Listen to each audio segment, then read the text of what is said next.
segera melakukan perubahan APBDes untuk memasukkan program padat karya tunai di desa.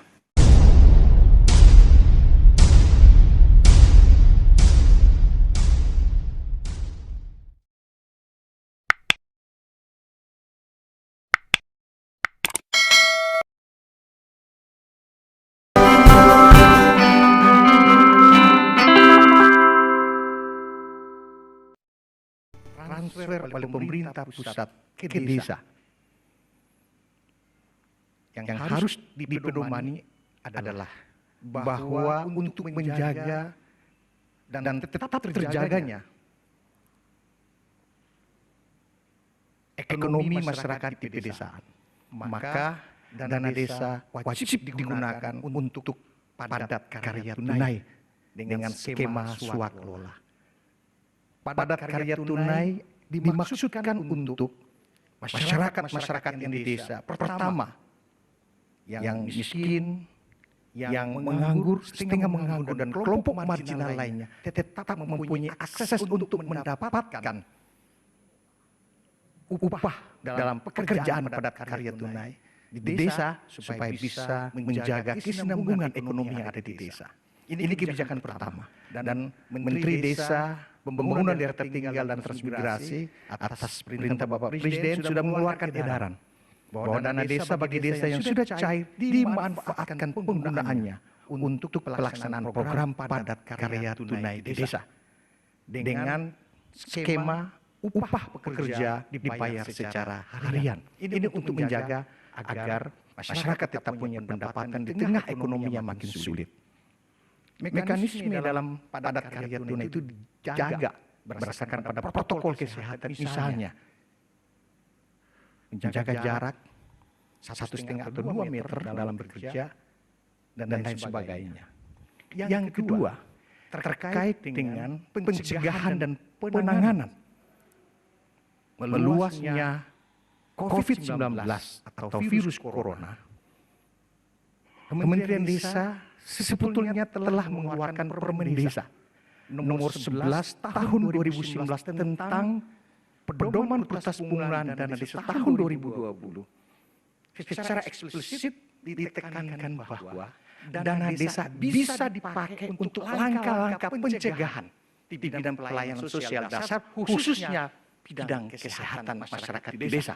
Antara lain diatur tentang mengkampanyekan pola hidup sehat dan bersih di desa. Artinya bahwa Permen Desa telah memberikan peluang kepada desa agar bisa menggunakan dana desa untuk kita menjaga, mencegah berbagai macam aspek, khususnya terkait saat ini dengan meluasnya virus corona atau COVID-19. Yang kedua, bila desa-desa yang sudah terdampak, kita mengantisipasi bahwa protokolnya setiap pemerintah desa harus mempedomani dan mengikuti instruksi pelaksana gugus tugas penanganan COVID-19 di daerah, dalam hal ini kepala daerah. Apa saja yang digunakan disesuaikan dengan tingkat eskalasi yang berada di desa. Artinya bahwa dana desa bisa, kalau pertanyaan demikian, bisa dipakai untuk pencegahan dan sekaligus penanganan COVID-19 di desa.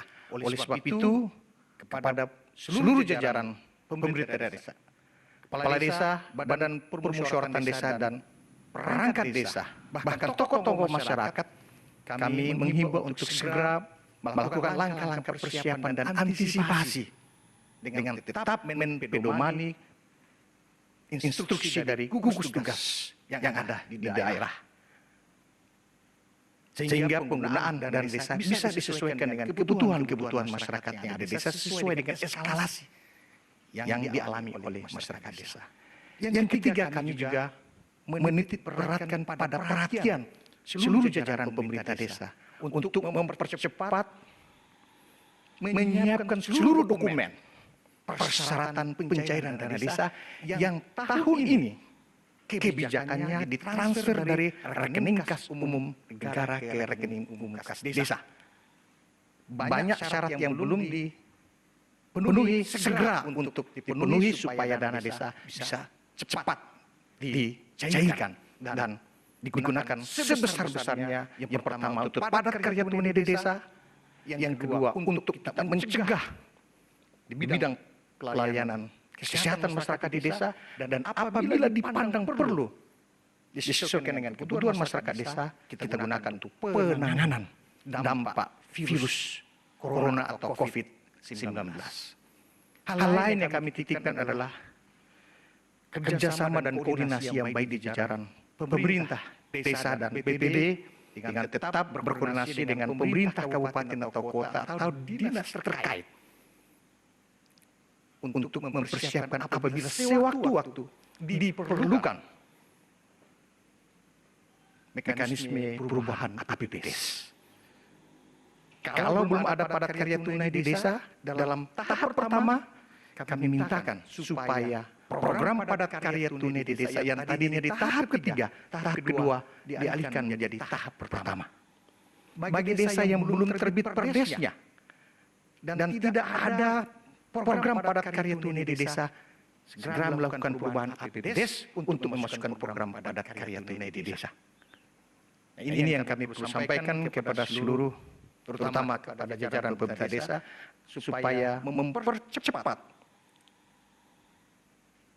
pemenuhan syarat-syarat pencairan dana desa, karena untuk tahun ini tahap pertamanya 40%, tahap kedua 40% dan tahap ketiga 20%. Tahap pertama 40% kurang lebih ada 28,8 triliun rupiah dana desa yang didistribusikan kepada 434 kabupaten dan kota Indonesia dan di 74.953 desa. Kalau ini cepat dipenuhi persyaratan, maka desa punya dana desa yang bisa digunakan sesuai dengan kebutuhan masyarakat yang ada di desa, dan apalagi bisa dipakai untuk kita mengantisipasi, mencegah sekaligus menangani luasnya dampak COVID-19 atau corona di daerah. Demikian. Terima kasih. Izin Bapak, berikut ada beberapa pertanyaan dari rekan-rekan media.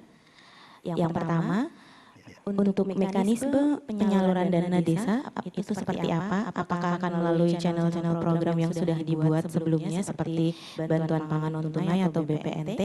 Berapa desa yang akan menerapkan ini dan dimulai kapan? Yang pertama kami jawab bahwa mekanisme penyaluran sebagaimana kami sampaikan tadi, bahwa penyaluran dana desa itu dari RKUN tahap pertama 40% ke RKDes dengan melalui pencatatannya di RKUD Kabupaten dan Kota, tapi dananya langsung ke desa. Ini bisa cair kalau ada 3 syarat. Yang pertama ada perbub atau perwali tentang besaran alokasi dan tata cara pembagian dana desa di masing-masing desa di wilayah kabupaten dan kota. Yang kedua ada perdes tentang APBDes, dan yang ketiga ada surat kuasa dari kepala daerah, bupati dan wali kota untuk mengkuasakan distribusi penyaluran tahap pertama, kedua dan ketiga dari KPPN ke rekening kas desa. Nah, desa telah mempunyai banyak program.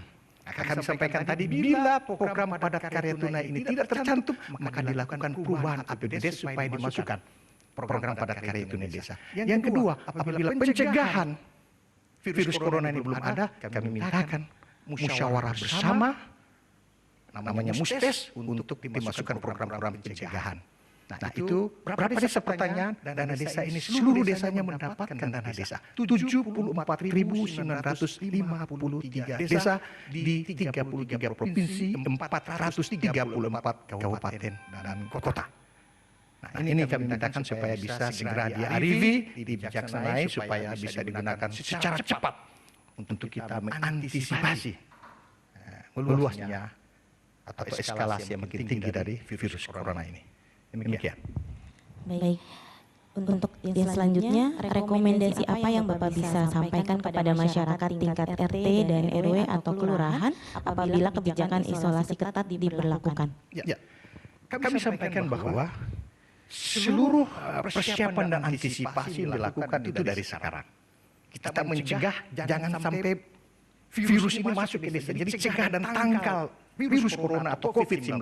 Langkah-langkahnya apa? Kita punya banyak protokol. Di bidang kesehatan ada protokol kesehatan, mulai dari aspek yang paling sederhana, cara hidup bersih, mencuci tangan, mengukur suhu, menjaga jarak sosial, social distancing dan seterusnya. Nah, kepada RT, RW, dusun dan seterusnya juga harus mempedomani apa yang dikeluarkan oleh pemerintah melalui gugus tugas penanganan COVID-19 yang ada di daerah. Nah, itu langkah-langkah pencegahan kita, langkah-langkah antisipasi kita, maka persiapan sudah harus dilakukan sejak sekarang. Persiapan musyawarah desa dan sebagainya. Nah, kalaupun tadi ada pertanyaan sampai pada isolasi, kami belum sampai di sana. Hanya kita mengantisipasi. Tetap seluruh penggunaan dana desa yang dipakai untuk apa saja, mulai dari dusun sampai di RT sampai di desa, mengikuti di samping musyawarah desa juga senantiasa mendapatkan penetapan dan arahan dari pelaksana gugus tugas COVID-19 di daerah, dalam hal ini kepala daerah, Badan Penanggulangan Bencana Daerah, dan instansi atau unit kerja terkait lainnya. Demikian rekomendasi yang bisa kami sampaikan. Baik Bapak, cukup terima kasih.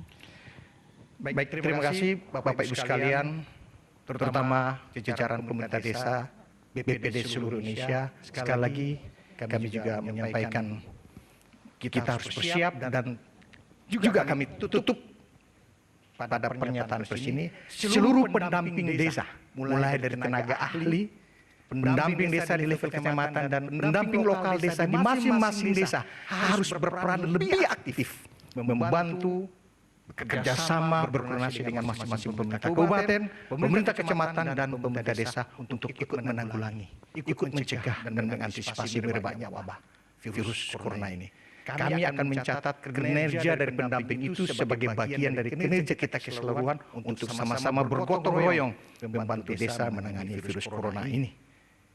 Dan pada pendamping desa kami minta untuk tetap untuk memberikan laporannya, terutama kepada pemerintah desa terkait dengan penanganan virus COVID-19 yang telah ada, yang dilakukan oleh masing-masing pemerintah desa. Demikian, lebih kurang kami mohon maaf. Terima kasih atas perhatiannya. Allahumma afiqillah qamitari. Assalamualaikum warahmatullahi wabarakatuh. Selamat pagi, salam sejahtera untuk kita semua.